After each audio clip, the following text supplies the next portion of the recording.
Eu iniciaria, senadora, com uma reflexão dos tempos hipocráticos. A vida é breve, a arte é longa, a ocasião fugaz e o juízo é difícil. Aqui está em pauta a avaliação de mérito, juízo de capacitação.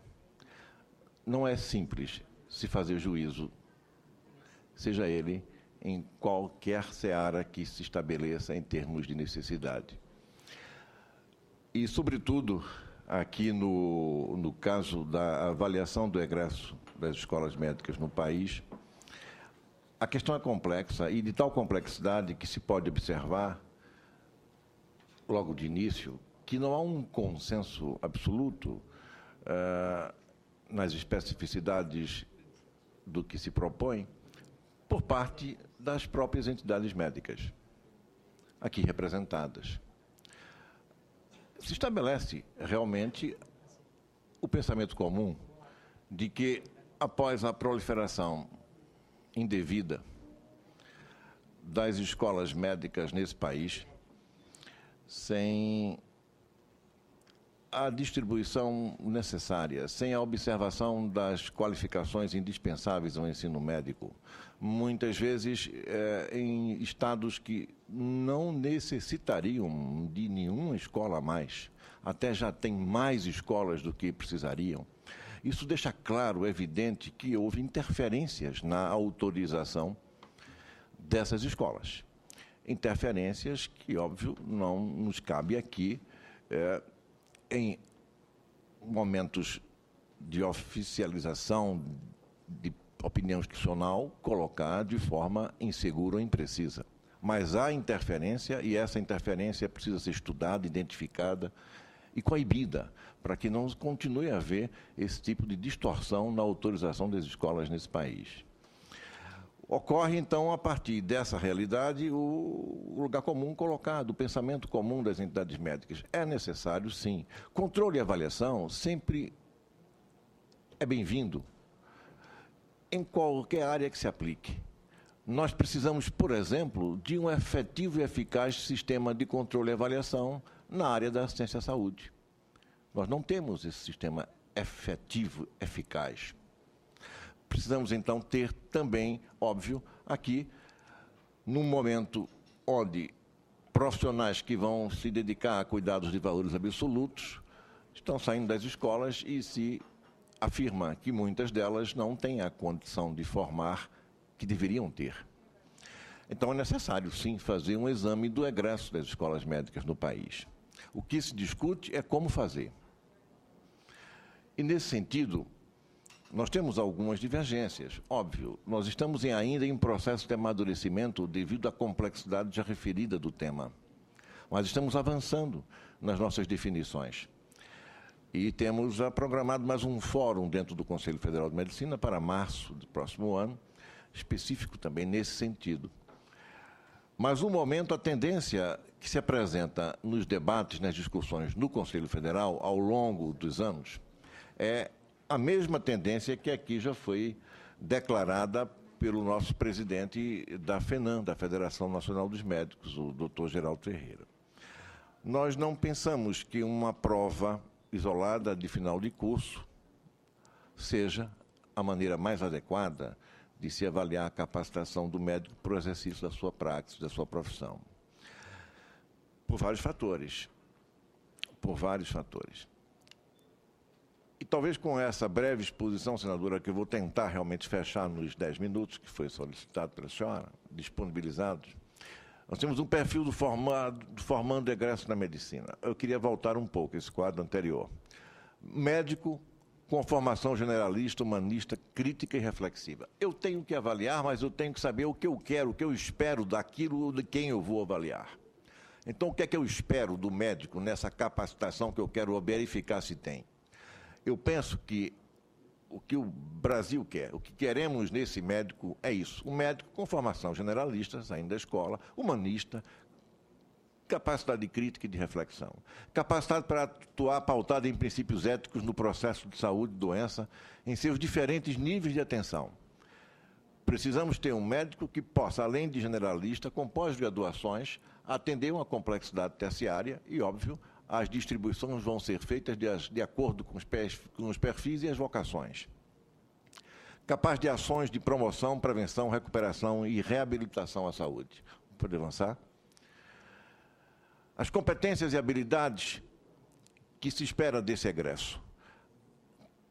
Que possa ter atenção à saúde.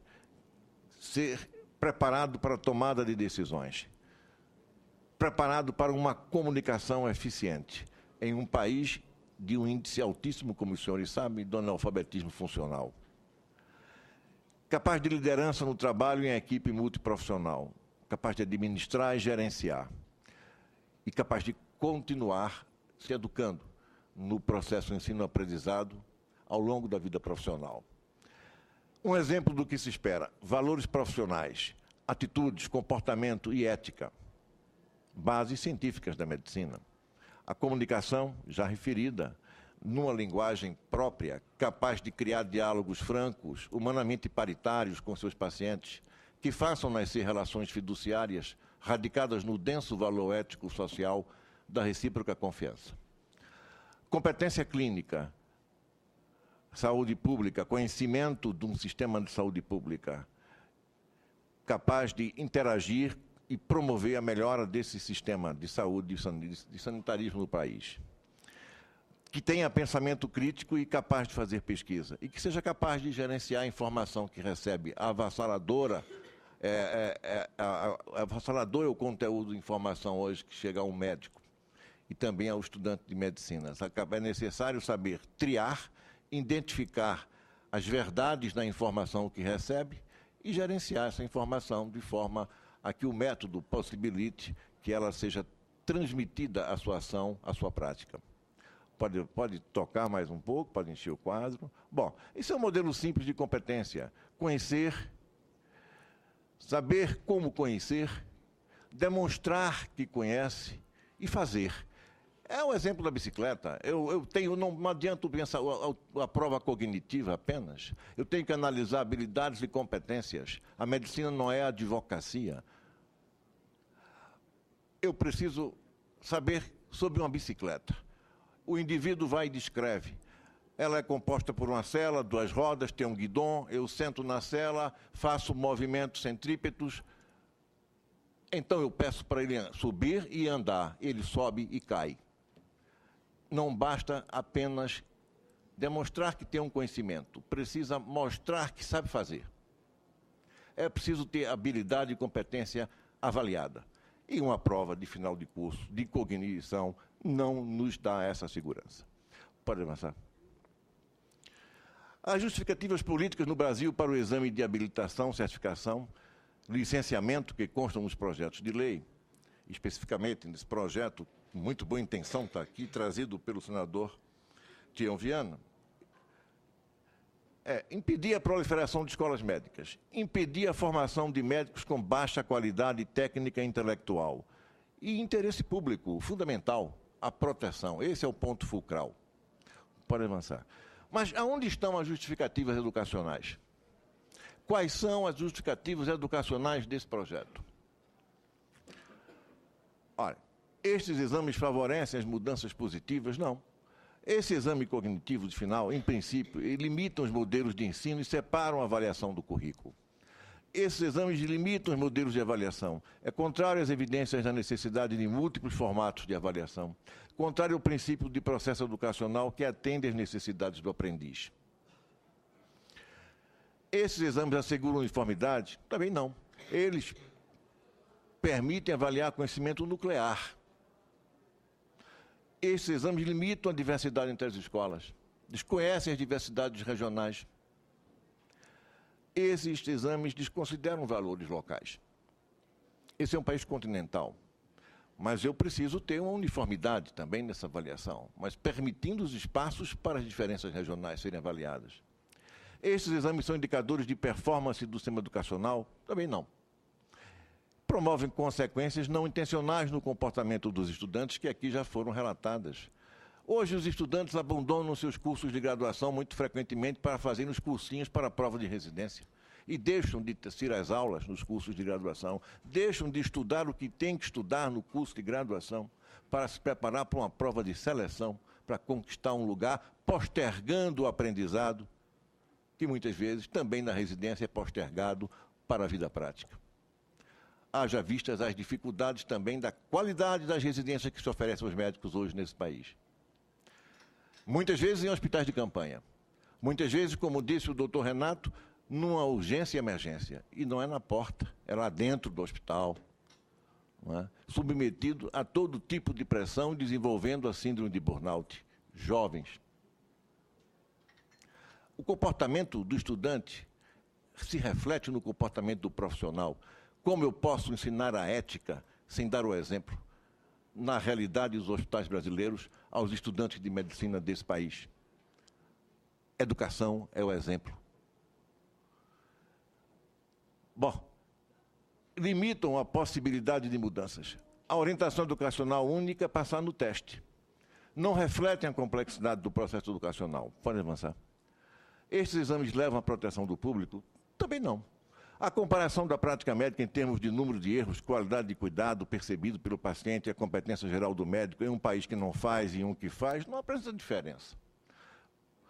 Até o momento. Estes exames negligenciam os aspectos importantes da formação médica e o comportamento profissional está relacionado ao comportamento do estudante, como foi dito durante o curso.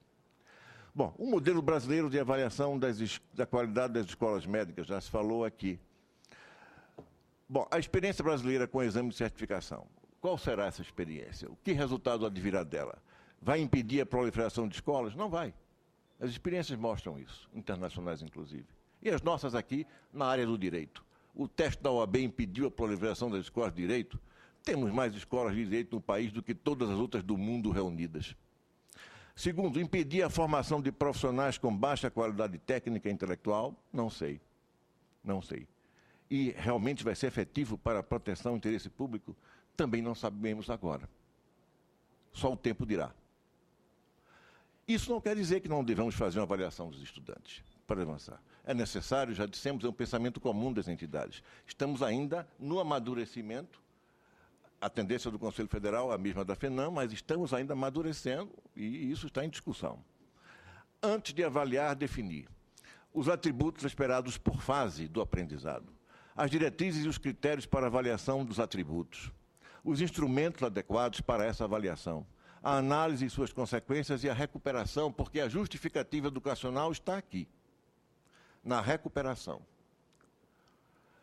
Ora, não vai ser uma recuperação em aberto indefinidamente. Se o aluno não aproveita as oportunidades, óbvio, ele não vai continuar no seu curso. Mas eu tenho que também controlar essa escola, observar pela média do que está acontecendo nessa escola, se a culpa é do ensino que está sendo oferecido e que se restringe às vagas que essa escola oferece gradualmente, até que ela ou melhore a sua performance de ensino ou feche. Diretrizes nacionais para avaliação dos estudantes de medicina, o desdobramento das competências encontradas nas diretrizes curriculares nacionais. Precisam ter a descrição dos atributos, a padronização, a identificação das formas de verificação que melhor avaliam estes atributos.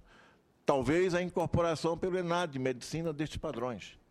Definir a forma de apresentação e repercussão do resultado. Pode avançar. É o teste do progresso que já foi comentado. Um teste que pode ser feito no primeiro ou sexto, pode ser feito mais propriamente e de forma custo-eficácia também muito mais recomendável no segundo, quarto e no sexto ano, com avaliações cognitivas de habilidades e de competências. Pode avançar? Proposta para discussão, o ENAD, o exame anual, os estudantes avaliados no segundo, no quarto e no sexto. O conteúdo do exame inclui a definição dos atributos do graduando em medicina, e a ABEM pode fazer muito bem esse tipo de inclusão. As escolas médicas avaliarão os atributos que pertencem à prática profissional segundo as diretrizes de avaliação do estudante e do egresso dos cursos, a ABEM, colaborando nisso, inclusive pode contar com apoio até de sociedades médicas.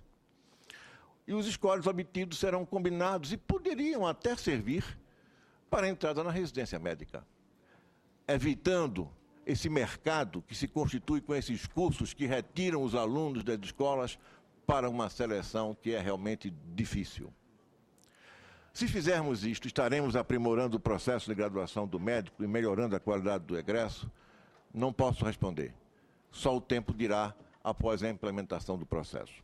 Bom, muito obrigado, senadora. Acho que não devo ter passado muito do tempo. Não, já foi preciso. Muito obrigado. Como uma boa cirurgia.